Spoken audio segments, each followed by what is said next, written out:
you're telling me that a guy... She knows the most stupid thing to say at any particular point in time. I don't think the dumbest person in the world could consistently be so stupid. You have to be smart enough to pick the dumbest things to say. The ultimate, like, incarnation of the problem with online debate is actually destiny. Like, these guys are, like, literally a stone's throw away from throating Stalin. They just don't want to admit it publicly because they don't know how to do the argument. They're too retarded. Like, look at Hassan waffling on his support for even Taiwan or Hong Kong. That motherfucker be dragged, kicking and screaming over the finish line just to support Ukraine, right? No, why the would I give any ground to these tanky losers that are just tankies by a different name now? They pretend that Europe is full of communist or socialist parties. It's not. They pretend that when they say socialism, they just mean expanded government spending. They don't. Like, no, I'm not gonna, why would I cede any ground to these guys that literally treat anybody that supports capitalism as a fascist? People in H3H3 threads saying that, like, billionaires are evil, landlords are evil, that are imitating Hassan, who says let the blood of landlords run through the streets. Let the streets soak in their red capitalist blood. Welcome back to Piers, Welcome Uncensored. In recent years, Russell Brand's reinvented himself as an anti-establishment. I've been watching this. It's very interesting. How is Pearl getting on Piers Morgan so often? What the is happening? Why?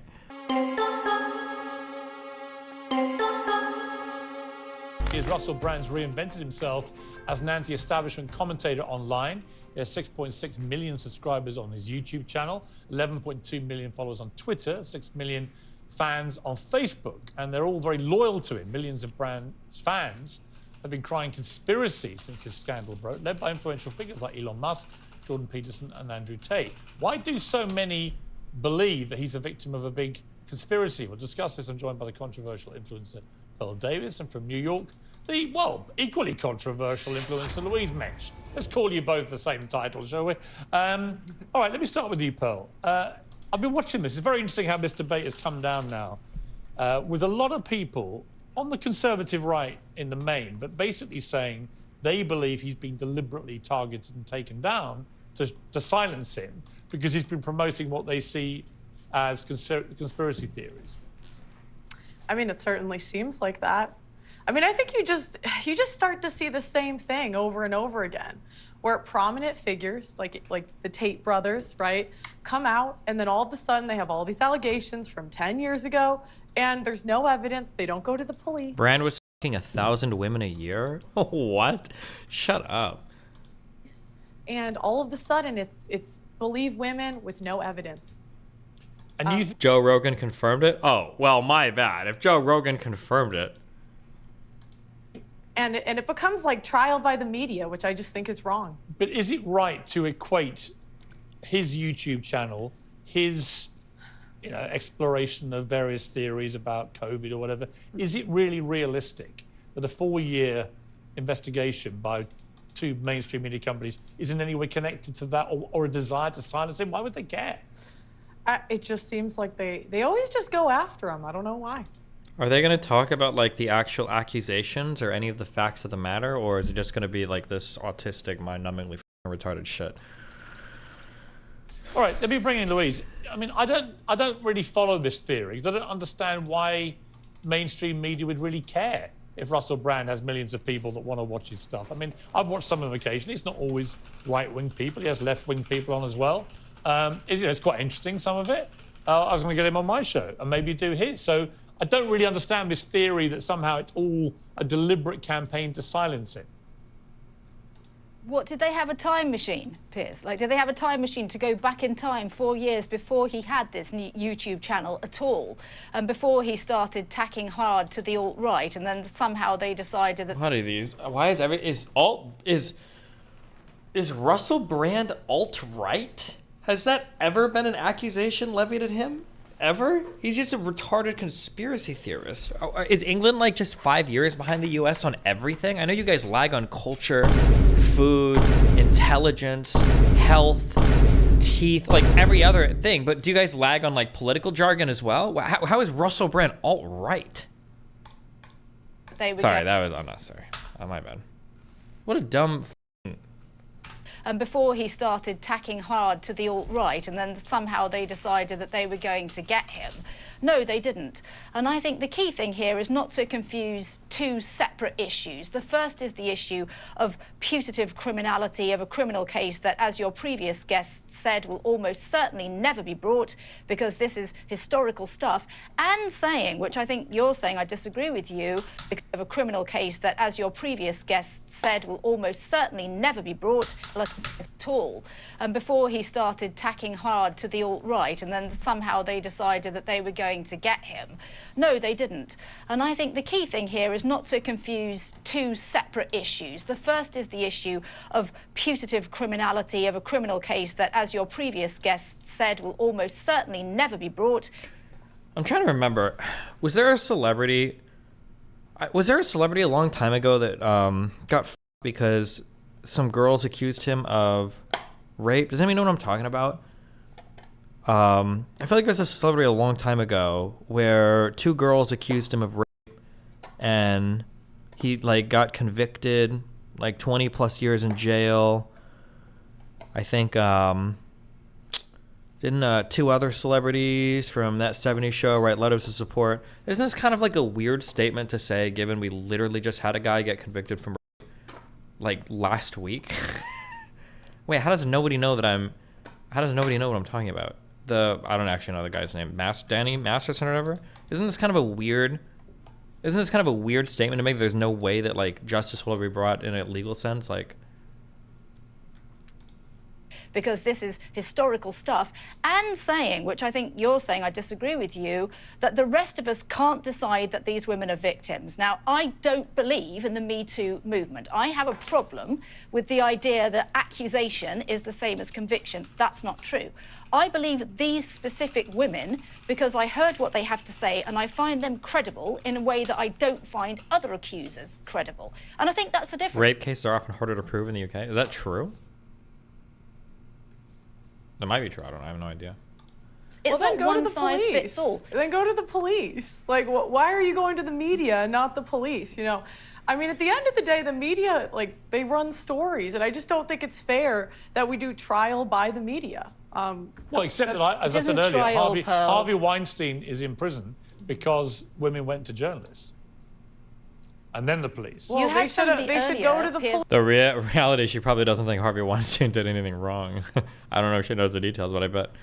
Yeah. Please. Yeah, but it can be sometimes women feel, we just had the... Why would you? That doesn't make any sense. Well, you go to the journalist instead of the police. But we live in a country here where only 1% of rape allegations lead to conviction. Well, maybe only 1% were telling the truth. I don't know. Jesus. Does that seem likely? Could be. Unlikely. I don't know. It says to me the justice system is wrong in the way we investigate these things. Louise? Look, Pearl is somebody who believes that women shouldn't even have the vote. Okay, let's just leave it there. Yes. You heard in your own show today, Piers, one of your earlier guests who was actually defending Russell Brand said that she had been raped and the police treated her very nicely, but when you pressed her and said, then what happened? We heard what happens all the time to women that make these accusations. The director of public prosecution said there were two people in the room. I can't prove anything, and they didn't bother to bring a case against the guy. Like, and that was somebody who was defending Russell Brand. You're just assuming they're telling the truth. I don't just... Is it sexism if I just hate the way that like Pearl would it be her? It wouldn't be her intonation. It wouldn't be her. Like, when she does this, she always talks like this. I just want to make a point. I'm always just going to say this. I just want to talk like this. I don't know what it is, but whatever it is, oh my God. Every single time she talks, it's always in this... I can't prove anything, and they didn't bother to bring a case you need against evidence. the guy. But, and that was somebody who was defending Russell Brand. You're just assuming they're telling the truth. I don't think it's... assuming that I mean, where I disagree with Louise. I listen to them. I don't think it is sensible to automatically believe any accusers about anything. My natural journalistic head says to me, that's a dangerous road to go down. We've seen time and again cases in this country where people have turned out to be completely innocent, who were the subject of massive publicity over bogus allegations. Well, and you're telling me that a guy that has women throwing themselves at him. She just continually says like the most retarded shit in the world. Like, no wealthy, rich guy would ever women. Like, it's just so retarded. Like, everything she says is like the dumbest possible opinion. Like, she consistently gives such bad takes that she has to be a hyper intelligent individual, because it's not that she just happens to get things wrong, it's that she knows the most wrong thing, the most stupid thing to say at any particular point in time. I don't think the dumbest person in the world could consistently be so stupid. You have to be smart enough to pick the dumbest things to say. I can't imagine how anybody could so consistently say such retarded shit beyond being a hyper intelligent grifter. I don't even know. Like, holy shit. 24/7. Tell me that a guy that has women throwing themselves at him 24/7 had to rape somebody. That doesn't make sense to me. Well, I He don't has think. women coming No, at him I don't all think. the I don't think you time. can make All the the leap that time. that couldn't happen. I didn't say it couldn't. I'd say it's very unlikely. Like, it's Elon Then you're not even saying anything of value. Rapes are probably, in terms of this kind of rape, is probably pretty rare. It's not that common. What is that? How is that? It's unlikely. Musk. Is he going to rob a bank? Probably not. I think it's certainly less likely, but he could do it. Louise, final word to you, quick. He had thousands of women, yeah, but he decided he had to go and pick up a 16-year-old from school. Look, I don't have to see him convicted in a court of law to believe these accusers, because these specific accusers are credible. Okay. Their stories are credible. Why are they credible? We've got to leave it there. What? Is there a woman? We will come back to this because it's bound to keep going, Miss Scandal. Thank you, Pearl. Thank you, Louise. Christ. Why would any rich guy... How many people were trying to Epstein? That guy was a billionaire. He could probably get away. Why would he kids, right? I got several pings yesterday about you reacting to, I guess Ethan has a socialist producer. You were saying, are unions socialist, or are they just another business? Hey, I've been watching a lot of Or- Zerka lately, and it seems and to then, me like- that guy somehow did Hold on, more how do we damage to think the about- red pill community Yeah, than go you on. ever did. Sorry. I don't think they were ready for him. True. Okay. Say that last part again. Yeah, it seemed like you had questions about unions. Oh, and no, I didn't have questions. I guess like unions are not socialist. Oh no. But you can talk about it Yeah. if you want, or if you disagree. But I'm not. That's not a question that I have. I've never asked that question. But go ahead. Well, I thought it was like, couldn't you think of unions as just like other businesses or like other firms that the government kind of tries to regulate as a Yeah, isn't separate that- institution? I feel like that's exactly what I said. Yeah, right. Yeah, I don't know. I mean, do you think that unions? I mean, if you think of socialism as like a democratization of the economy, do you think unions fit into that mold at all? Well, I don't know. I don't think of socialism as a democratization of the economy. I think of socialism as workers owning the means of production, and there not being like private investment or private owners. Okay. I mean, I think that. Yeah, I think I had a similar thought. I think that part of the reason why I had some confusion in this regard was because it seems like a lot of socialists today will say that socialism is when workers own businesses and when workers own the means of production. But I mean, really, that's not, like, historically, that's not really quite what socialism has meant. It doesn't really seem like many historical socialists had this thought of, oh, well, you know, socialism is essentially when workers own the businesses that they work at. You know, some people had that conception, but it seems like generally, you know, speaking, socialism was more generic than that, where socialism was more collective ownership or social ownership. Sure. Yeah, you know what? Yeah.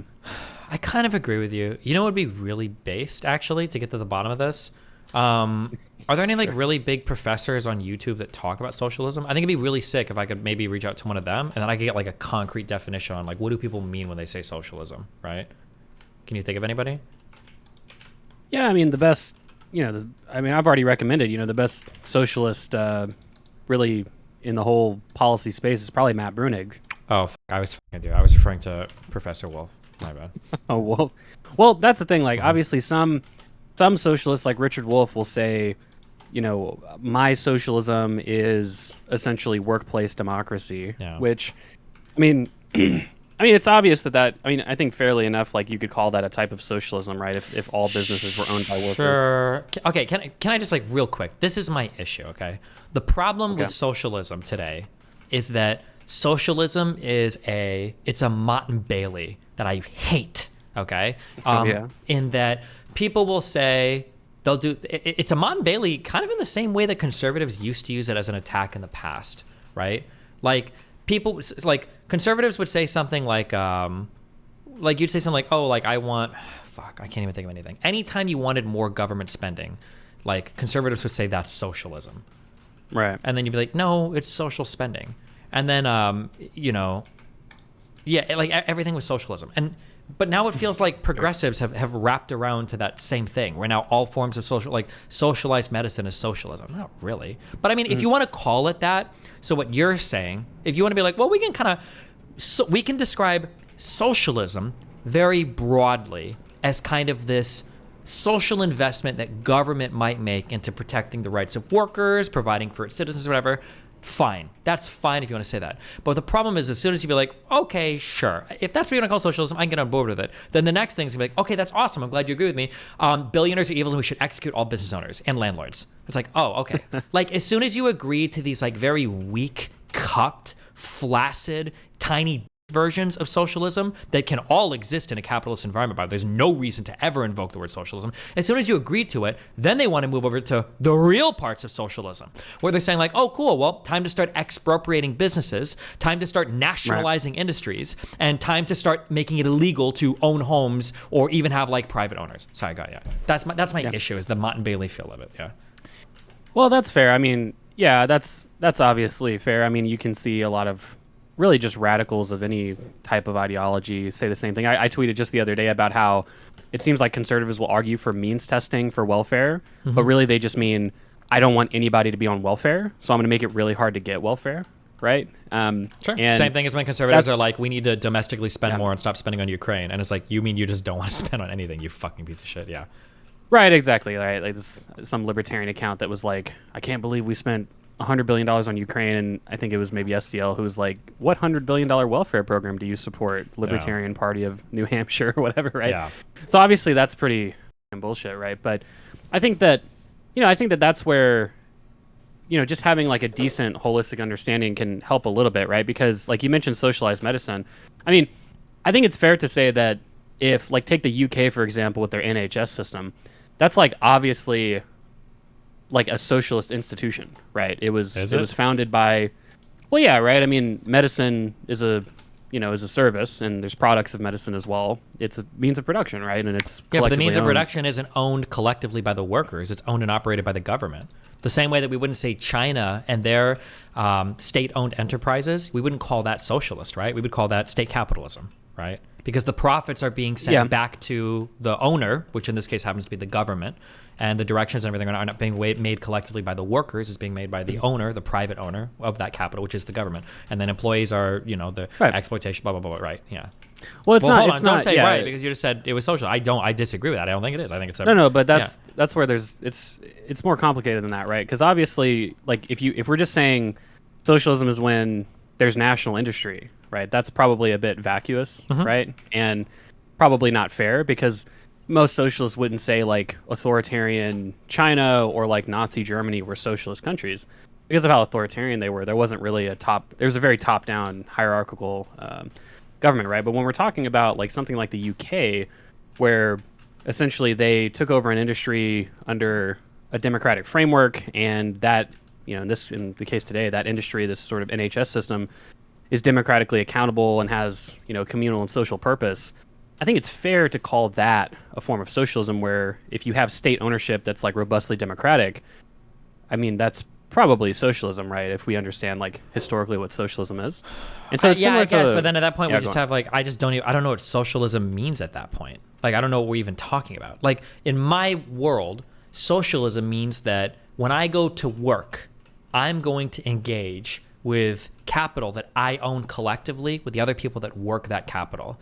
It is the fact that when I work, any product or service that I create or deliver no longer is another party, a third party, a private owner, scraping any of the excess of what I produce off from what I earn as a wage. all of the excess that's created goes back to me because I have equity ownership of all the capital. That's my understanding of what socialism is. What you're talking about is just like it's still a private firm kind of. And the idea of like socialism, it is quote unquote public, but the profits and everything go back to the government. If the NHS performs well, these workers, they don't have equity ownership in like the government and they get like a paycheck back for it. They can't sell or buy shares of their work. It's not cooperatively run and owned. They don't even get to dictate their own policy. We could literally have a vote publicly and say the NHS has to do this, and every worker could disagree and it wouldn't matter. They wouldn't have a say. That's working for a private firm. It just happens to be that the firm is the government. Now, again, if you want to say it's socialism because it's like when the government does stuff or runs stuff, I guess it's fine. But it feels so weird that we ran back to the straw man conservative argument of socialism, and now that's what we unironically call socialism. That's so weird to me. Well, of course, like we can imagine. I mean, of course, it makes sense that. I mean, socialism could very well be when the government does certain things, right? Like if the government collectivizes an entire industry, that's not really capitalism, right? And it just depends on the framework of how it might be set up. Like for instance, if we were to imagine, for instance, that the government, let's say that we had like a government that was very democratic, like Finland or Norway or something like that, and let's say that they voted, they decided, we're just going to nationalize every industry's returns are going to be socialized, and all the capital is going to be owned by the government. It's a very democratic country. Obviously that would cause some problems in the economy, but things would work out to some proportion of how they work out today.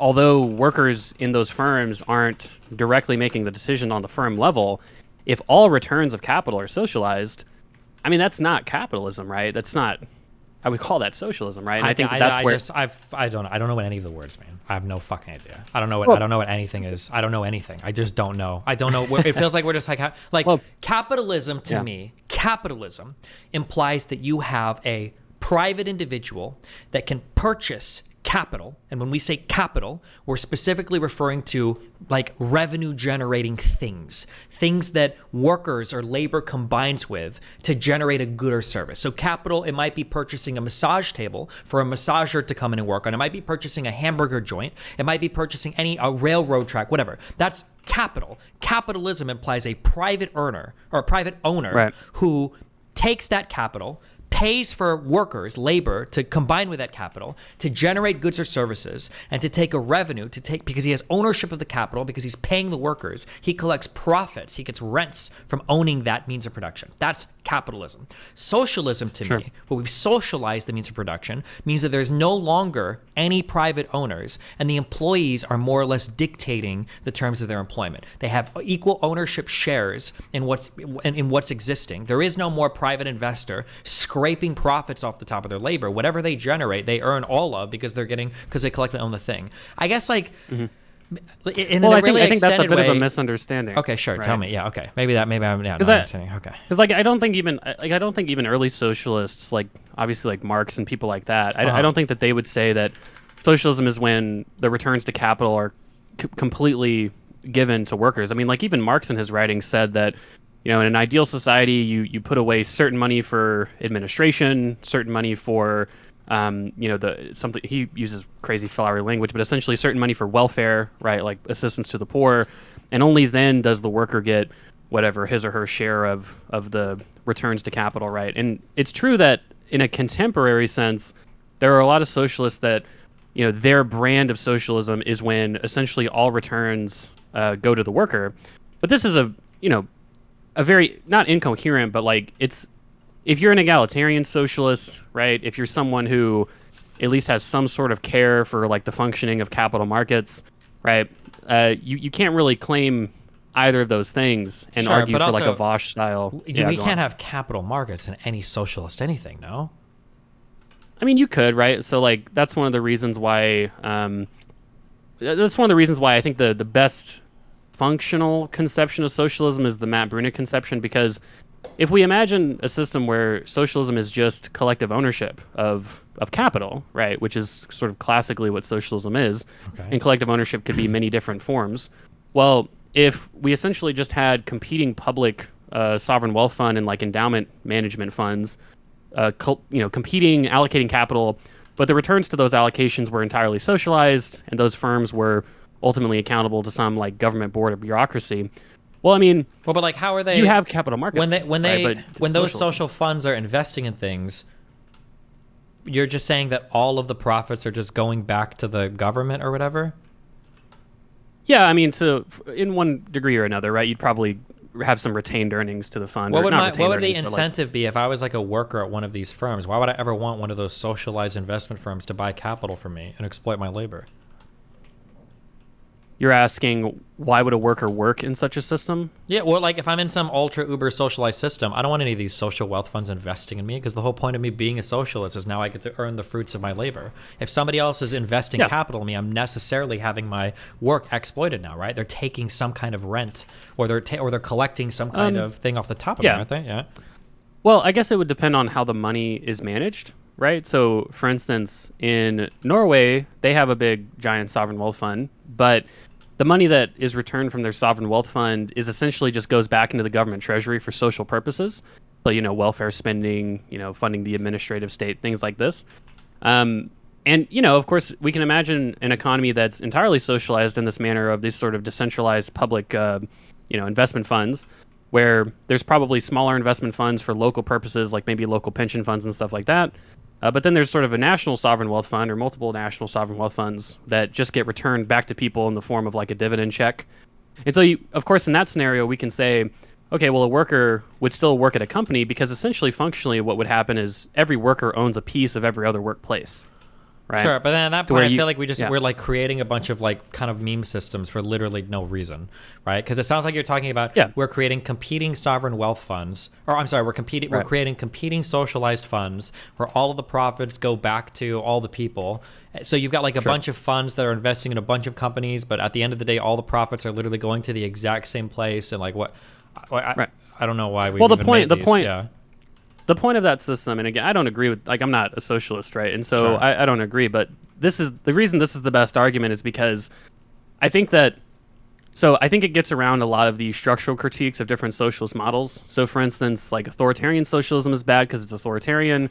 Worker democracy socialism is bad because it's highly unequal and probably has a lot of inefficient allocation. Sure, Whereas, but the reason why you're getting around all the issues, this is why I have problems when like Vaush talks about market socialism. Like the reason why you're getting out of all the hard issues is because you're basically ceding the entire argument to saying that like, okay, things like price controls and command economy and determining inputs and outputs by government, like all of this shit, like that's impossible. And we're just ceding all that ground, which I guess is fine. That's one of the arguably the largest benefits of capitalism, I think, right? Is that inputs and outputs are dynamically determined by private firms and capital that are responding to creative market incentives. destruction. Yeah. However, how do you get those how do you get those incentives back on capital if every social firm, if all the money they earn profiting is going back to the same place? Like, who the cares what you invest in at that point? Because if my investment firm up, I'm just going to collect all the money from the other investment firm, and at the end of the day, who the cares when I invest in it all? Yeah, so this is my disagreement with Matt Bruenig. Like the only disagreement I think that you can have with a model like Matt Bruenig is that one essentially, which is that, well, hey, like if essentially every enterprise is collectivized into 5 or 6 different gigantic public investment funds, like what's the real incentive to really efficiently allocate capital, right? Because every socialist economy that's ever existed has had problems with overinvestment, like inefficient allocation.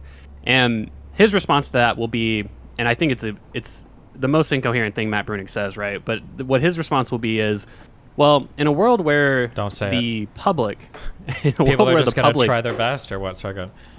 Well, yeah. So essentially, in a world where the public is the universal owner, right?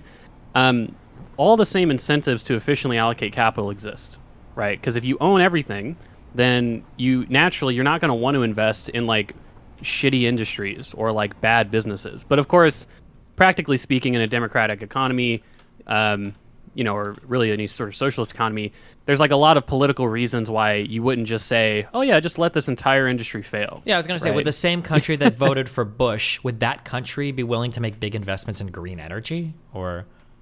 Right, like either not investing in good emerging technologies or investing in technologies that are dying, right? Sure. Like this is the problem that you'd probably see in this system. And that's why, to me, a mixed production model makes sense. I was going to say, like you said at one point in that video, you said something like if you describe everything as a mixed production model, what does socialism and capitalism even mean? Because there was some idiot that should have their yeah. teaching license revoked, saying that they're a social studies teacher in Canada, saying that America and Canada and Europe aren't capitalist countries, they have mixed economies, which is probably one of the most retarded fucking things you can ever say in your entire life, because literally every economy in the history of all of fucking mankind has been a mixed economy. There's no such thing as like any pure version of any fucking economic organization. Yeah. Right, like it's a kind of a dumb statement, right? But I think that it's not kind of a dumb statement. It's one of the most retarded statements that you can make. Sorry, go. Well, I guess like, are you saying it's retarded because it's essentially not? It's like, well, every economy is a mixed economy. What's the point of even saying that? Exactly. It's right? retarded because it would be like me pointing to someone and going like, oh, look, that's a human being. And then me going, that's not a human being. That's a human being and clothes and shoes and glasses. Like, yeah, okay, sure. Wait, what? Right? When somebody says that my understanding, when somebody says there's a capitalist economy, right? A capitalist economy is generally one that has private investors that can own businesses and collect rents, and it's got like capital markets. Private ownership is a really important thing. But there's almost certainly going to be some form of like government intervention. Now, if you want to say like colloquially, or even like depending on the level of academia you're getting into for the discussion, the United States is best described as a mixed economy, but it's a mixed capitalist economy. And you would never say, if somebody's like, oh, I prefer the United States to like hardcore socialism because I like capitalism, you would never object and go like, oh, well, the U.S. isn't a capitalist economy, you idiot. It's a mixed economy. Yeah, so is the Soviet Union. Yeah. So is Vietnam. Like, wait, what a stupid statement. Oh, God. I actually think that there can be a lot of utility to pointing that out in certain environments, let's say. So, for instance, like if I'm talking to like a really conservative person who's like, I'm a capitalist, I hate socialism, and it's like, well, hey, but like, what about, don't you like the USPS? Yeah, like that's a don't bring that up. I mean, I know what you mean, but it's like, a government enterprise, right? Yeah, I mean, or like, hey, don't you like Medicare? Mm-hmm. That's a Social Security is a big government-owned insurance company, right? Like that's what Medicare is, right? And so I mean, there's I think it's fair to point out like, hey, you might love capitalism, but even in America, which is like a very capitalist country, there's a lot of what you could call socialist institutions, right? And if we think of economies as just a spectrum of private or collectivized institutions, we can start to see that mixed production kind of succeeding or failing in different countries, whether it's like a heavy state ownership economy like Cuba or the USSR, or it's like this, kind of democratic mixture of production like Norway. We can have a more granular argument of like what should be socialized and what should be privately organized. I think that the way to think about it is similar to the arguments, like you had this big blow up where people in your audience were saying, why aren't you calling Nick Fuentes a Nazi? And you had this, I think it was a pretty good argument, which was like, what's the point of calling him a Nazi when we can't even seem to agree what that means? And if you think Nazism is anti-Semitism, let's just talk about anti-Semitism. If you think Nazism is like fascist economics, let's just talk about that, right? There's no reason to really debate whether or not someone is binarily a Nazi or not. And I think similarly, when it comes to capitalist or socialist, like everyone pretty much believes in a mixture of the two. Most people are not like, I literally believe in 100% socialization of the economy. And most people aren't like anarcho-capitalists where, I think literally everything should be privately organized, right? So maybe it's, I get what you're saying, it's a vacuous statement, but really it's the most useful lens to think about. It depends on how it's used, because it's the Mott and Bailey thing is what I said. Because all these virgins in the H3H3 subreddit that are saying that like, oh no, it's a mixed economy, they're not arguing for socialism as an increased spending and safety nets. In fact, a healthy number of those people are probably against increased social spending because they're accelerationists and they want to bring the whole system down as quickly as possible to transition to true socialism. Right. You said you're basically an accelerationist. Like you think things need to get better in order for them to get better. She's sympathetic towards their argument. I mean, worse in order for them to get better. Given my own class privilege, I am reluctant to personally put those wheels into motion, but I very much respect particularly people who, like I just was talking about, who do feel that way. I think that's a legitimate perspective. Right? So, no, I reject that. I understand what you're saying, and you might mean it when you say it. And if you and I were having a discussion, we'd probably agree on most things relating to this. That's fine. But these like fucking losers, they're not talking about like social safety nets. They're talking about the elimination of private ownership. Can you acknowledge that most of the people online, when they talk about quote unquote socialism, they're not just talking about more government spending. They mean the elimination of private ownership. So, Maybe I Matt honestly, Brunig isn't, and the other guys. well, on no, Twitter, because I was gonna say like even like AOC, like someone who would no, call I'm not themselves talking a about socialist. AOC, and I'm not talking about Bernie Sanders. I wouldn't consider either of those two socialists. Well, that's what I'm saying is that like I think most online people who say I'm a socialist, they really just kind of come from I kind of became a fan of Bernie and now I like Hassan and they call themselves socialist. And so yeah, like capitalism sucks. But they don't really have like a coherent view on. I agree. It is incoherent. You know, and that's why they deserve to be called psychotic retards, and you should make fun of them. I agree 100%. But I don't agree in acquiescing to them and go like, okay, you're right. I do agree with socialism. When the next phrase that they're going to diarrhea out of their mouth is, oh, great, we need to eliminate all exploitation of labor by getting rid of private ownership. Because that's the next step for these people. It's not just like, oh, cool. Yeah. We can agree that we need expanded social safety nets. That's not what they want. They want the elimination of private ownership. Like, you should go read through those H33 threads. Like, again, if you, me, and Brunig or whatever were talking, like, my guess is going to be that what I'll allow you to slide with on what you consider like socialism, and probably what you allow me to slide on what I consider like capitalism, is going to be a lot different, right? Much the same with, I agree with you, and I've had these arguments before, is some dipshit conservatives like, I believe in a purely capitalist society, and I don't think blah, blah, blah. I'd be like, motherfucker, weren't you getting like unemployment insurance over COVID because you got laid off from your fucking job? Yeah. What about the largest jobs program we have in the United States, which is the fucking military? What's more socialized or what's more government spending than literally the United States, like employing people like that, right? Like, of course I would bring that up, but in front of people in H3 threads saying that like billionaires are evil, landlords are evil, that are imitating Hassan, who says let the blood of landlords run through the streets. The property owners who have properties there choose just not to rent it at all. Yeah, kill them. Kill those motherfuckers in a video game. Sorry. Holy shit. Murder those motherfuckers in the street. Let the streets soak in their red capitalist bloods, dude. Oh my god, in a video game, of course. NFL Holy shit. Holy fucking shit, dude. You think I would ever? That'd be like me using the N-word jokingly around Nick Fuentes. Like, no, I'm not going to cede any ground to those people. That's insane. Yeah, that makes. I mean, I do see what you're saying. I mean, anytime I've spoken with socialists who are like vanguard, party type socialists, where it's like, oh yeah, just get rid of democracy for a little bit. Hey, just for a little bit, just temporary no democracy, and we'll figure it out. Like, no, I don't think that'll work, my guy. But yeah, I mean, I see what you're saying. I think that I can understand how the context of who you're talking about should, to some degree, influence your rhetoric on the subject, right? Like, for instance, if you're talking to, if you're talking to Nick Fuentes about like race realism and you're arguing about, crime in the black community, like that's probably going to be a very different type of rhetoric that I would use versus if I'm talking to like, I don't know, fucking Al Sharpton or some shit, right? It's going to be a very different conversation. Yeah. But I mean, yeah, that's all to say that I do think that even when talking to like a really radical socialist, I think that you can I think it helps to deprogram them a bit, right? I don't think it helps. Their deprogram has to be violently bringing them back to reality. Okay, like most of these guys, because no, I mean, like they really do. They need to have the shit beat out of them by people in Eastern Europe. They need to go to some other place in the world until they understand how fucking retarded the shit they're saying is. Like these guys are like literally a stone's throw away from throating fucking Stalin. They just don't want to admit it publicly because they don't know how to do the argument. They're too retarded. Like look at Hassan waffling on his support for even fucking Taiwan or Hong Kong. That motherfucker to be dragged, kicking and screaming over the finish line just to support Ukraine, right? No, why the fuck would I give any ground to these tanky losers that are just tankies by a different name now? They call themselves social democrats. They're not. They pretend that Europe is full of communist or socialist parties. It's not. They pretend that when they say socialism, they just mean expanded government spending. They don't. Like, no, I'm not gonna. Why would I cede any ground to these guys that literally treat anybody that supports capitalism as a fascist? Sorry. Yeah, I see what you're saying. I mean, I guess like if you were going to debate, like obviously this probably won't happen, but like if you were going to debate Hassan on stream, right? Like that was the schedule. Like, do you think if your goal was, jolt these people awake, right? Get them to realize what they believe in is kind of stupid.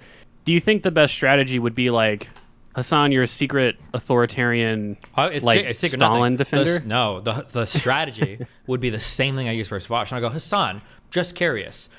There's another guy, and his name is Wassan. And Wassan has done every single thing you've done in life. He's achieved the same level of success, except he's actually hyper-capitalist. Can you give me one way that you live your life differently than he does? That would be my question. And he would have no answer, because he lives his life exactly as a hyper-consumerist, hyper-capitalist would, with absolutely no difference between what him and a more capitalist version would look like. There is no such thing as a more capitalist version of Hassan. It doesn't exist. I see what you're saying. So I guess you think if you were a socialist, if you were like a true socialist, you're saying you'd probably want to, I guess, donate a lot of your wealth, or organize a lot more. Or do anything, run anything, run where are your democratically owned businesses? Why don't you run your YouTube channels cooperatively? Why don't you split the means of production or the ownership? That fucking retard said, "Oh, I bought my editor I gave him the means of production when I bought him a graphics card or whatever." Like, I literally bought them computers and said, "Here, you get to own the means of your fucking production."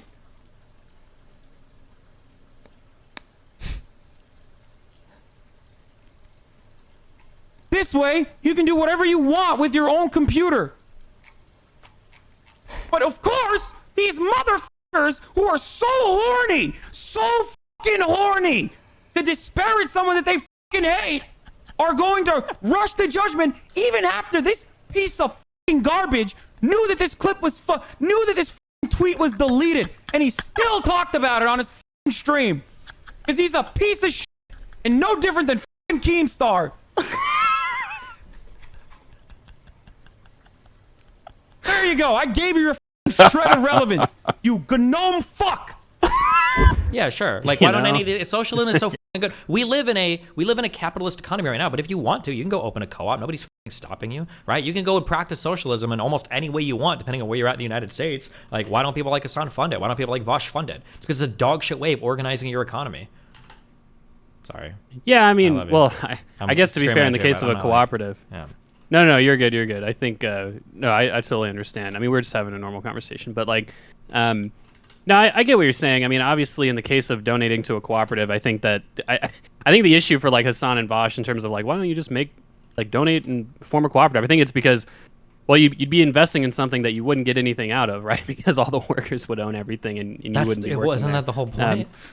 No, I see it. I that's what I'm saying. Like, I can see what you're saying in terms of like, they don't seem to be organizing towards their society in this way. And they don't live their lives like it's even good. So like, for instance, I think that like rev share or paying your employees a lot, I think that's a really good way to motivate people. And then that's what I do with my businesses, right? I've got personal values that I preach to other people when it comes to running channels or running businesses. I think you should be like as politically involved as you feel like you can be. Like, I think you should probably take care of loved ones, blah, blah, blah. Like, these things that I tell other people, for the most part, like I do most of these things. I live most of these in my life. You're not gonna, I don't think anybody's ever called me like a hypocrite unless it's NFTs, but like in general, like I practice like all of my business shit as I would. I can't imagine being out here talking about espousing the evils of capitalism while living the most hyper capitalist lifestyle ever. I don't know how people don't see that and just go fucking crazy.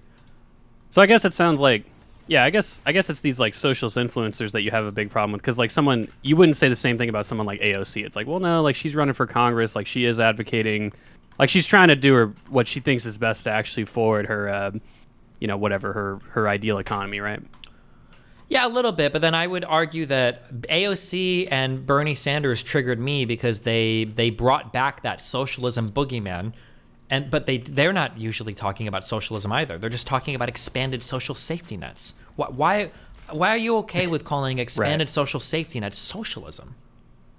You're not fundamentally altering the relationship between between like worker and owner at all. None of that is being fundamentally altered. It's just expanded social safety nets. Why do we call this socialism? I don't understand.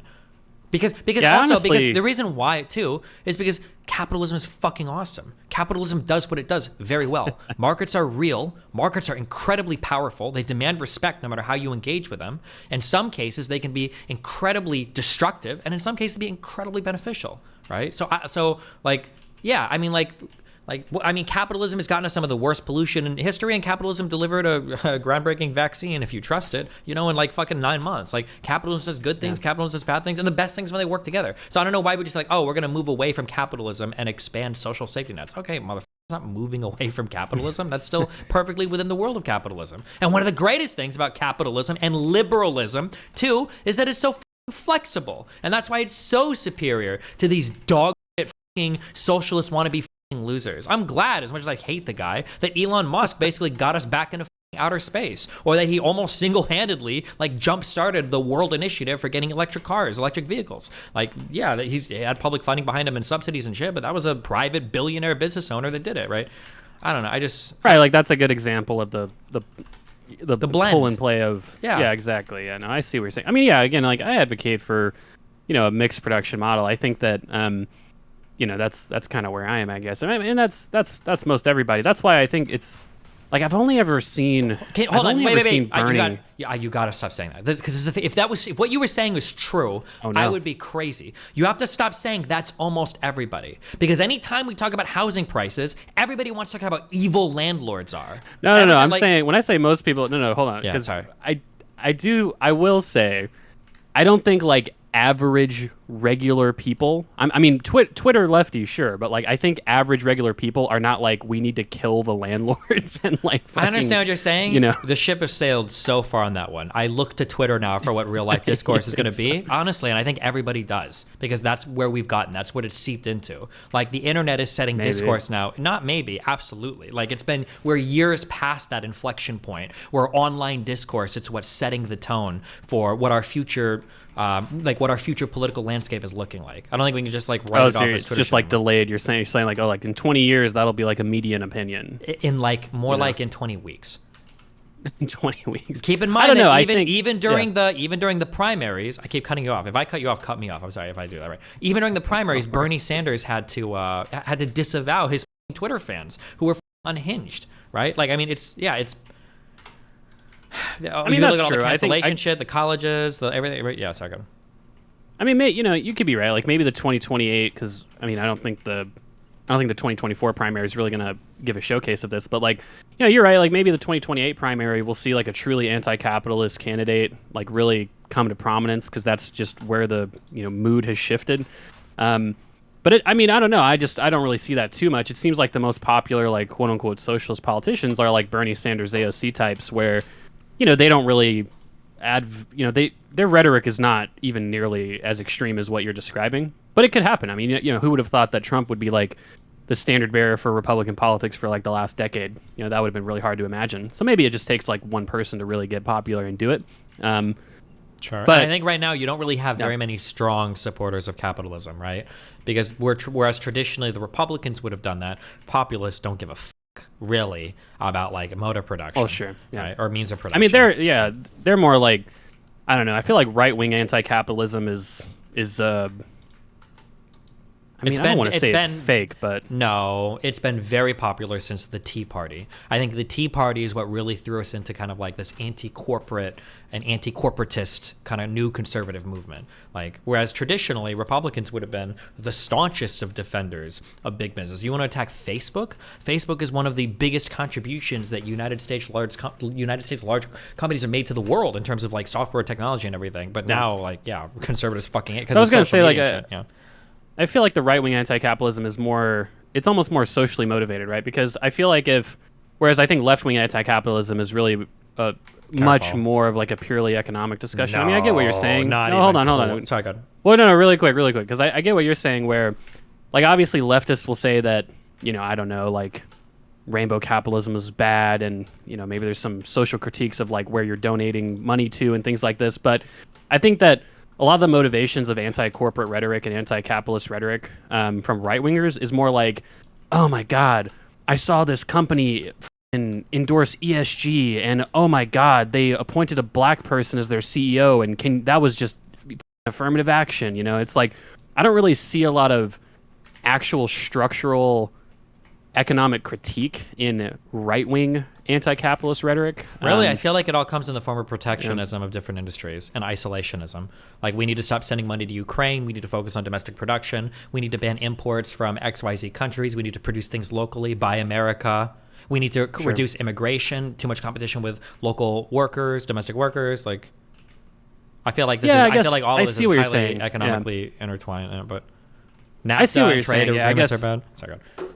Yeah, talking about the trade and stuff, I feel like that's true. I mean, that's probably a pretty good point. I guess whenever I see a right-winger try to stake out like a truly pro-worker position, it seems like it often just falls into really, again, just more broader social critique, right? Because I feel like the genuine onus for being anti-immigration isn't necessarily being anti-capitalism. It's just like not liking brown people, a lot of times. Sure, like, and I agree with you, but like if I drill a lefty on why landlords are evil and billionaires should be executed, do you think I'm going to find any economic policy there? I don't think so. It's going to drill back to this naive, like, I don't like rich people, except for my parents. Yeah, like, well, right. I think they might just say, you know, the inequality in our society is really, really bad and a problem. I think it's wrong or whatever, like more of a moral economic critique, right? But I mean, it's just, I don't know, like when I think about the people who support things like, you know, collectivization, unionization, things like this, I mean, it seems to, like, I mean, when's the last time you saw a right-winger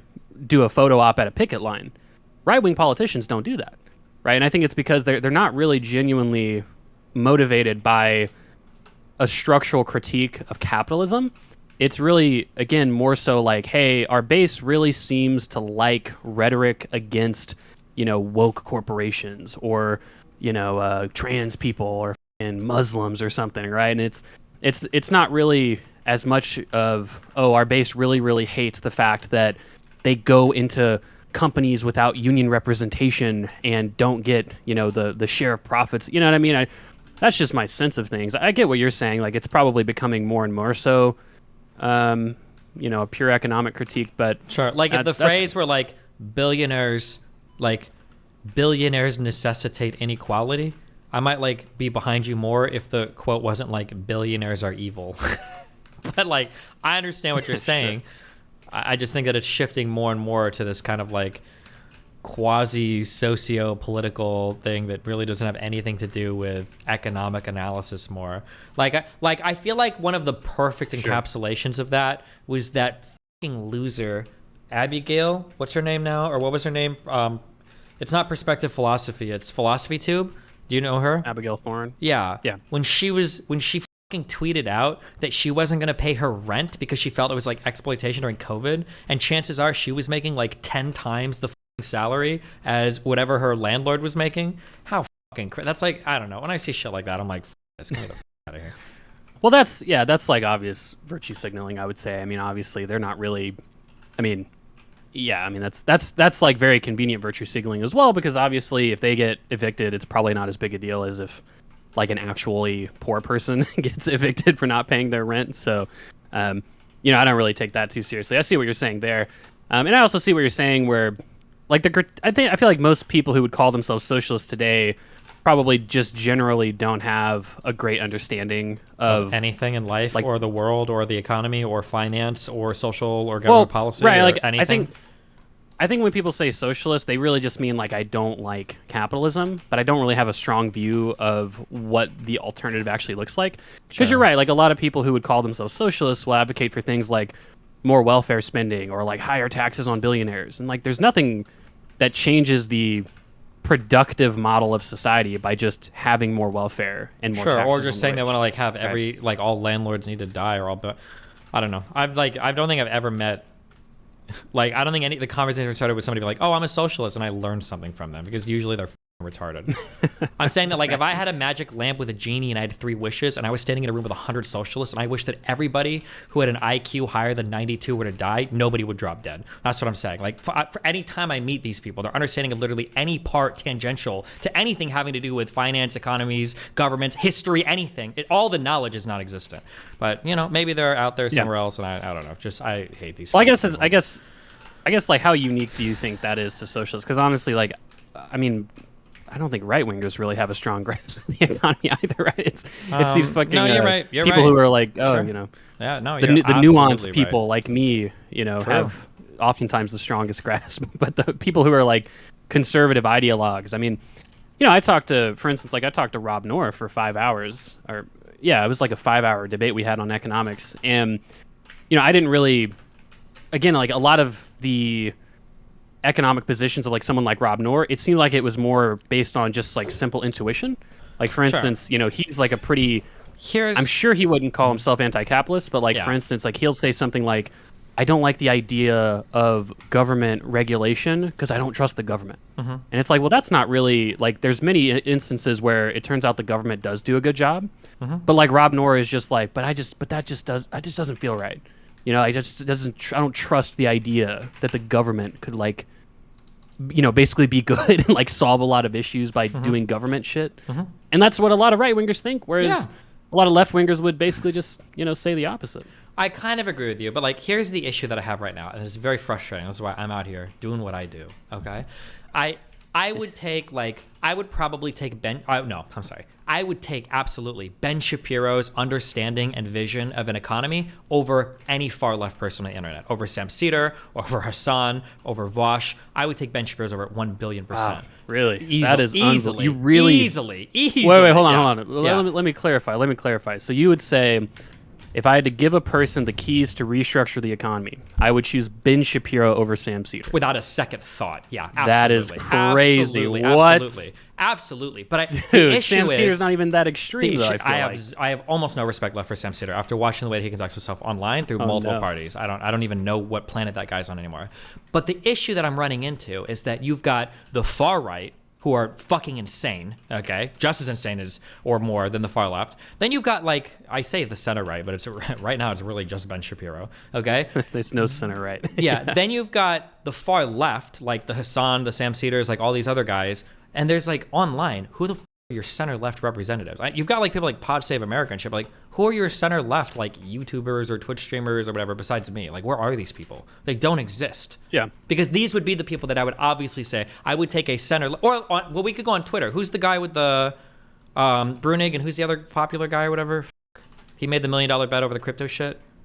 Oh, Medlock? Yeah, Medlock. These types of guys. If Medlock or I think Brunig, I don't think I've ever read a retarded tweet by Brunig. If Medlock or Brunig, if you were to say, would I take them over Shapiro? 1,000,000%, of course. I would take their restructuring of the economy. But it feels like these people have no voices online. Or Noah Smith, I think. Yeah. 100%. Yeah. I see what you're saying. Really, of course they have, I would call, especially someone like Noah Smith, I would say he's got, what does he literally have the biggest Substack or something? He's got obviously a pretty big reach. He's got he's making a lot of money from his Substack. It's pretty crazy, but okay, that's cool if he does. I think that a lot of these guys are certainly, I would say, if you put Noah Smith, Matt Brunig, Medlock in a basket, these people, I would say collectively they might have the same reach as singularly Hassan, but I get your point. I get your point that. Wait, do you really think so? If you put all three of them together, I wouldn't be surprised if it was pretty even. Okay. But the point is but that's just Hassan, right? You're not including people like Vaush or Brianna Joy Gray or all Jimmy Dore, and these people all have their own audience as well. So I get what you're saying. The room for a moderate person is pretty slim, it seems, but it's. Also, when you think about the people we just mentioned, Matt Brunig, James Medlock, Noah Smith, these aren't really, myself even, I wouldn't call myself center or, moderate, right? It's really just, I think that myself and those three people are just, pretty informed people.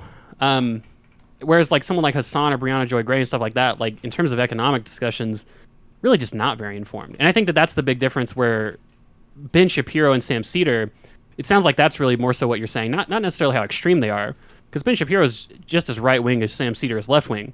But I feel like you're perceiving Ben Shapiro as basically just... I disagree with that, but maybe that's just because the right-wing has ran off, so far. Ben Shapiro gets a lot of points in my book for believing the last election was real, for not, avowedly threatening Trump, although that might change if Trump wins the election, and he kind of half does. For thinking, that vaccines are okay, and they don't put, 5G chips in you. But that it's a pretty low bar for being a conservative today. But honestly, if there was a left-leaning commentator that doesn't identify as a socialist, that's also a really low. I'd be oh, okay, this guy's probably pretty cool. Sam Cedar, David Pakman, Sam Cedar, I don't. Well, I guess Medlock says he's a market. Medlock. I don't even consider. Sam Cedar and Dave Pakman. I don't consider market socialist real social. I think it's some meme shit that people do because they realize that socialism is fucking retarded. So market socialism is not real. No, it's by definition it's not. Nobody does it. I see what you're saying. Yeah, it's that's what Vaush calls himself. But I think market socialism is a way to hold on to kind of the socialist label and social spending while realizing that socialism is a wholly untenable organization of an economy and that it will never fucking work. And then you get to keep all the nice aspects of capitalism capitalism and markets and private investment and all the things that make capitalism work, the engines of capitalism. But then you do like a bunch of like strong unions and lots of social security and socialized healthcare and like that. And you're like, oh, market socialism. I don't know, cringe. But hey, I mean, it's where I'll take it. I'm fine with that. I see what you're saying. Yeah, I think that. But would you say, I guess in general, like, I feel like you think Ben Shapiro is just smarter than Sam Seder. It's not really about like the radicalness of their political. Because Sam Seder's not a socialist. I don't think he's ever called himself a socialist. I don't know. Honest to God, I don't know Sam Seder's economic views. I'm pretty sure the last time I heard anything he talks about the economy usually sounds pretty reasonable. I've just lost a lot of like trust in him as a person, so I don't even know what I would trust. It feels like he's. That's what I'm saying. Like it's less the actual messaging and more just like you feel like Ben Shapiro is like a more reasonable, informed person. A little bit. You know what I mean? My bar for do I trust you on economic stuff is generally like, it usually comes down to the question of like, do I feel like this person respects market forces? If the answer is yes, then I'll hear you out for what you have to say about the economy. If the answer is no, then you should rope before ever opening your mouth about anything related to the economy. That's my general takeaway. that's you should respect all the market socialists then, Destiny. Come on. Yeah, because they're basically capitalists. I do respect them. If you're a market socialist, that means you've already gone through the internal struggle of realizing that socialism is dog shit. So, yeah, good job. Nice base. Market socialists are base. I see.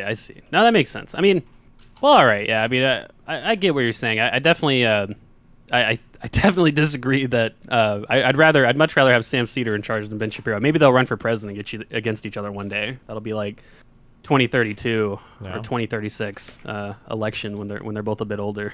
Well, Sam Seder's gonna have to do a lot of work to earn my vote back because right now the guzzle meter is very low. Okay, I'm not guzzling the Seder right now. I'm not feeling it as much. But if you had to vote for president between Trump or Sam Seder, who would you pick?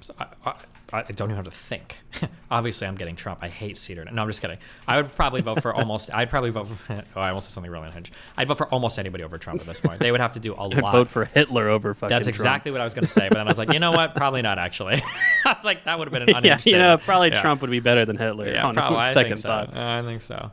Well, actually, you know what? You can make an argument, actually, that he wouldn't be, because you know what? If we elected Hitler, at least everybody would know he's Hitler, instead of these fucking conservative simp dipshits that have, like, somehow deluded themselves into thinking that they're not supporting an avowed fucking fascist when they absolutely are. And then I wouldn't have to feel deranged for calling him a fascist anymore. So, you know what? I don't actually know. Maybe Hitler would be better, because then at least we could all agree that he's fucking bad. So, who knows, you know? I just had to listen to 2 years of conservatives crying about trans kids everybody in bathrooms and groomers all over our schools, and now you've got this big booby 38 DDDDD tit queen giving her boyfriend a hand job in an open theater while cheating on her husband, and it seems like the conservative media is strangely silent on this. I hate conservatives so fucking much. If that was a fucking Democrat, they would have been trying to execute this dude for like public indecency. Holy shit. Sorry, I'm done. Did you see I think it's like a woman running for like state representative or something in Virginia who got like, she literally had, I think she had like a chatterbait or something, and she made content with her husband. Based? Hello. I mean, it seems like, I don't know, people are actually kind of chill with it. I mean, obviously everyone's fucking clowning on her, but like, it seems like not quite as much judgment as I would have figured. Yeah. Well, give me that person. I'll vote for her, okay? Wait, is that a That's Democrat true. or a Lauren Republican? Boebert. So that's what I was saying. That was a Democrat, not a hypocritical Republican, just a degenerate Democrat doing Democrat things. Gotcha. So, but now I see where I see what you're saying. Obviously, I don't think that. I think that there's very little principle on everybody in most people's politics nowadays. It seems like most people are kind of operating on just like kind of. Who owns the other side, or who's part of my team, or like, But I mean, I say that, but it's always been like this, right? It truly has been. It feels like it's more than it ever has been. But who the knows? It's one of the reasons why I do think that a renewed, and maybe you disagree, but I do think that a renewed labor movement could actually solve a lot of these problems. That like, if you look at the effects of like high union density, it seems like people become more communal when there's a lot of unions around. It seems like there's a bit more kind of pro-labor politics and policy based on actual material outcomes, because unions tend to, help workers and stuff. And it seems like a lot of the countries that have been able to essentially just not have as much like radical politics have like pretty strong labor movements. There's right-wing and left-wing parties in the Nordic countries and the UK and places like this, but it's not quite as bad as the US, because there's not really a lot of we don't really have a lot of community institutions in America left, you know, with unions going away, the church isn't really as, it's like what do you, like, who goes to their community center, you know what I mean? Like I don't think anybody does that anymore. So I think something like a renewed labor movement could make sense, but it's difficult because most people who would say what I just said are like socialists, who would say like we need unions as a step towards socialism. But I feel like a lot of these if a lot of these conservatives were like part of unions, or had family members as part of unions or something like that, like there'd be more there'd be like a lower temperature when talking about reforms and I agree. How to manage we just need to get like some workplace. fucking like we need to get like some steelworkers union to like ban like the promotion of like trans employees or some shit, and then we can get like all the conservatives back on board, because that's what we knew before like the Civil Rights Act. Like if we wanted to enforce racism in the workplace, the best way to do it was through unions. I feel like we could sell unions back to conservatives that way, right? Keep Mexicans from taking your jobs, don't let your union boss like hire brown people, like boom, and then you got like support the conservative movement again. But I don't know. Got me. No, that's fair. I mean, I think unions have not been entirely only force for good, I guess I should say. But in general, I think they would be they'd be good now because there's positive. more power with employers than employees, right? Which I think we can all probably rightfully agree on, yeah. But then that's another issue too. Yeah. But that's like it's more in the weeds than I would even care to get into with the average fucking retard, right? I really don't. I wish that people. I don't know. I just wish that people could see things for like what they are, right? Like unions aren't good or bad. Unions are just like collections of employees to negotiate. Sometimes unions can be really good if you're an employee. Sometimes unions can be really bad if you're an employer. And then like the relationship is vice versa, right? Employers are trying to fuck employees. Employees want to fuck employers. People will say like they love unions, but they sure as fuck don't like police unions. Or some people say they hate unions and then they feel there's certain ways about other. I don't know. Like employers, yeah. But I mean, like that's a whole other conversation. I hate everything. I don't care. I'm just building my railroads, okay? I'm fucking autistic as fuck. I didn't have my Adderall today, so now I'm like hyped up. I'm sorry. Oh no, you coming down from your Adderall experience? No, I'm just a fucking spaz now that I'm. How did Adderall? How did you like Adderall? It was Did good. it help? I felt super chill, super calm, very focused, not spazzy. I could let people finish sentences without cutting them off. It was a good experience, You ever think that like? Because I remember in school, I really considered like, I don't know, like doing. Like going in and trying to get anti-anxiety medication or like Adderall or something like that. But then I thought to myself, like, man, if I take Adderall or something like anti-anxiety stuff, I feel like one of the things that makes me work hard and get good grades is the anxiety. So do you ever think like, man, if I take Adderall, I'm just going to be boring as fuck and chill all the time. Nobody's going to watch me. No, I say that, and I've said that on my stream. I had this conversation with somebody off stream the other day. That is a massive fucking cope, and every single time I've said that, it is a massive cope. I know it's a cope, and I'm like joking when I say it publicly, but I don't know if people know I'm joking when I say it publicly. Probably because I've never said that's a joke before. But if you've ever heard me say things like ADHD is nice because sometimes I'm rewarded for it because I can like read chat, I can do all these things at the same time, blah blah blah. That is the dumbest, most retarded fuck cope in the world. I can still read tons of chats without having ADHD. The difference is whether I choose to put my attention there or not. But the idea that like ADHD is some superpower that enables you to like get more work done or do more than like the average person is the biggest cope in the world. ADHD doesn't make you stupid. It doesn't take away your ability to focus on multiple things at the same time. If anything, your focus and everything else would increase if you didn't have to deal with the ADHD. ADHD doesn't help you in any discernible way whatsoever, and any claim to the contrary is a massive cope for people that have ADHD and don't want to get it treated, like me. So, in my opinion. I see what you're saying. I was thinking more like not necessarily the attention span, more like, because you're saying Adderall makes me chill. It makes me chill out. And I wonder, like, to what degree do you think your streams would just be more boring? Because when I say it makes me chill, yeah, I understand what you're saying. When I say it makes me chill, I don't mean that it like, it's not like a benzo where I'm like, ugh, where I'm like fucking like, Sure. yeah. It's more like if I get mad at something, it's because I'm choosing like, okay, I want to put some energy being upset at this thing instead of like having a collar around my neck where somebody's yanking me to get mad at a thing. So like yesterday I was on Adderall and Kelly was triggering the out of me, and I could get triggered at Kelly for 3 hours and scream it or whatever. But if I'm not medicated, then I can have a conversation with someone, and I can just get, even if I'm like, okay, this is probably not a fight worth having, I can still get yanked in a direction and feel like I have to fight over something, even though I probably don't, right? Yeah. I hope I've moved you closer to believing in the proletarian revolution. Yeah, absolutely not. Proletariats are retarded. That's why they're proletariats. So, but look, okay, if they were better humans, they would actually be they'd be the bourgeoisie, and they're not. So they'll never will be. They'll always be the plebes. That's true. That's true.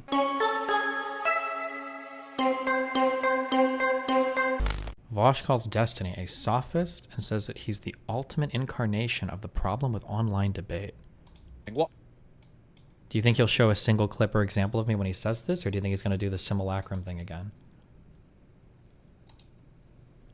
Well, I would say that the ultimate incarnation of the problem with online debate is actually Destiny.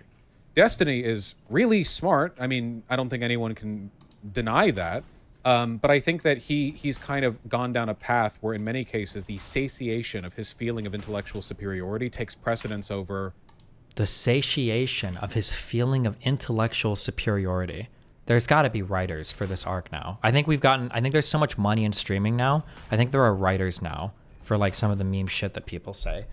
What a self-contradicting, hilarious statement that a person could utter. His satiation for intellectual superiority. Of intellectual superiority takes he's kind of gone down a path where in many cases the satiation of his feeling of intellectual superiority takes precedence over anything material in a debate, whether that be what's actually true or I'll put it this way, please God, I already know he's not going to, so I'm being performative now when I say this. No, I'm not being performative. I do genuinely hope he does. I hope he gives one example. I hope that he gives one example of me doing this in a debate. Maybe he will. Let's hear it. Maybe he'll, because he just watched the Jubilee thing, so maybe. Material in a debate, whether that be what's actually true or, I'll put it this way. He's been known to do the thing where he doesn't believe something but will play devil's advocate because he's like, I bet these stupid lefties don't even know how to debate against it. I bet, let me take this position. Yeah, you've no... When is the last time I've even debated a lefty? Is this guy in 2021?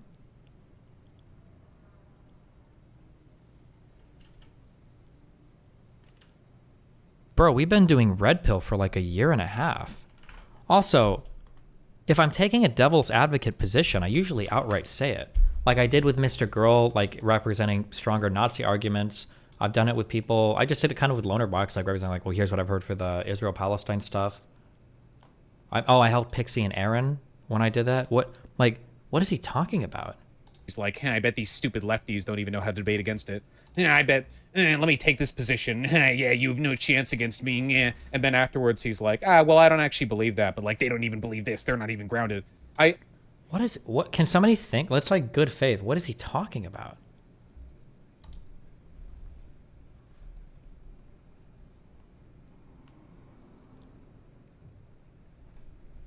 Meanwhile, he has his employees nuke Rose's website just for reviewing your article. The streamer host yesterday wants to be on Keep Her Kick. She said she's going to mess you on Twitter. Okay, good luck.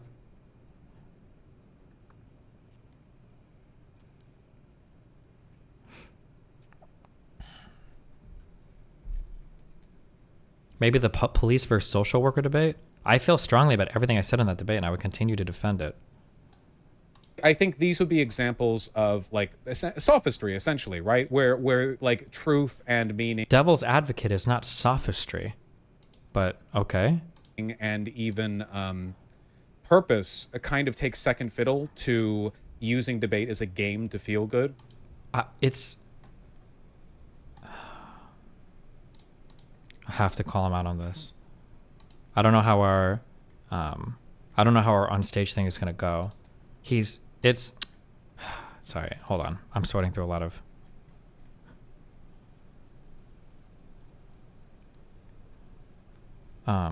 feelings on this. Hold on. Okay. What he's doing is Twitter. Why are we saying Twitter? What he's doing is fucking disgusting, right? I need to cry. I'm gonna work on this. I wish he would stop misrepresenting my feelings. How I think about what he's doing is this is some of the worst Aqua Guy is calling Destiny a sophist? Wait, what? Oh, Aqua Guy. I thought you were talking about the other philosopher dude. It's so gross how he misrepresents me to his audience. I actually hate it. It's probably one of the worst. He is probably the biggest, the most guilty guy. I think I said before that he was worse than Hassan on this, right? I think he is. This is wild. I hope that like Vaush fans, well, I mean, I guess this is probably how Vaush loses fans, is that like eventually they see a stream of mine and then they see who I actually am and they're like, oh, he completely and totally fucking lied about you. I guess that's probably another reason why I'm not afraid of debating people, is because when I represent other people, I'm generally telling you truthfully like who they are. But like, imagine if I told you that like imagine if we did a whole stream where I said like Hassan is a racist piece of shit, he hates women, he hates black people, he hates all these blah blah blah blah, and then imagine you watch a Hassan video and like everything I said about him was wrong. It would undermine your trust in me so much, and I feel like you would instantly gain this huge appreciation for Hassan because I'd maligned him for so long. I'm sorry, it's so disgusting how he mischaracterizes me. Nothing he's saying is even remotely true.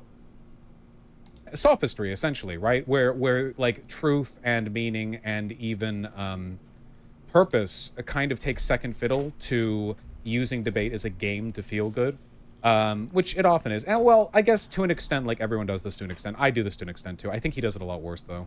But yeah. Wait, did he say? I'm sorry. Worse though. To an extent, like everyone does this to an extent. I do this to an extent too. I think he does it a lot worse though. But like, you guys should demand this, and demand it of me too. Listen, who's that guy on my subreddit? I'm glad this guy made this post, okay? Because I didn't actually give an example or cite specifically when Vaush said this. So that's good. You should ask for examples. If you're listening to me and you're a mutual fan of me and Vaush, or if you're some Vaush fan that stumbled into here because some Discord said that I was talking about him, you should, when you're watching content creators, and this doesn't just apply to me or Vaush, when you're watching content creators and they talk about other streamers, you should ask them for, wait, you said that streamer said that? Do you have a clip of that? Do you have a source of that? Is that true? Here is Vaush representing your BLM protester take to an insane level. Biden, which makes him black. And he did say that it would be morally correct for rednecks to kill every single BLM protester with machine guns. So that would make him conservative. So technically, he should be on the other side. It's like a Christian conversion story. It's so wild that like Vaush is catching flack right now because Vaush said verbatim that ideally in a world where socialism exists, we can lower the age of consent. Like, he's just memeing, is he? I feel like his fans unironically think that, but watch 30 seconds earlier, I think it's a joke. Biden, which makes him black. And what does his chat say about it? Team 6 of conservative losers who are here with 60 trillion memorized talking points. You know, they do this shit all the time. Xavier, Duraso. We need Destiny really angry before this debate. Bro, I'm so mellow right now. I'm chill. Used to march with BLM and was cast for a Netflix reality TV show as a social-justice warrior. While attempting to debunk PragerU videos, he was accidentally red-pilled instead. I completely believe this. I totally believe that. He was totally like a Black Lives Matter protester, and then he saw a PragerU video and he was like, I was gonna debunk PragerU videos for my Netflix reality TV show. But yeah. So grassroots, dude. So authentic. So many real people. Wait, Vaush, didn't Destiny vote for Biden? Shouldn't he be on the black conservative side? That's true. Destiny voted for Biden, which makes him black. And he did say that it would be morally correct for rednecks to kill every single BLM protester with machine guns. So that would make him conservative. So I'm gonna go back to the story that I bring up all the time about Nathan. That when Nathan was like 8 or 9, sometimes when we're driving, Nathan would do this thing where he'd be like, ah! He would like do this fake cry if he didn't get what he wanted. And I would get irritated and I would tell Nathan, you are not allowed to do these fake cry sounds when there are times when you actually do these things. Okay? I don't like that because I don't know when it's a joke and it instantaneously sets me off. It aggravates the fuck out of me. So don't do that. I don't think it's fair for Vaush to make these types of jokes about me. The child, right? That was a joke, right? I don't think it's fair for him to make these types of jokes by me when over half of his audience probably thinks I actually unironically believe that. right? I don't even know if Vaush is joking, to be honest. I truly don't know. I can't tell. I've watched a lot of Vaush. I don't know if he's joking right now. Like, technically, he should be on the other side. It's like a Christian conversion story. That's true, yeah. You notice that when people talk about how like left-leaning people get radicalized, it's usually like this pretty authentic, like, oh, I just had these experiences that led me to question my blah. But then when right people talk about them moving to the right, what? Usually it's like I saw all my friends getting canceled around me and I knew that if I didn't toe the line.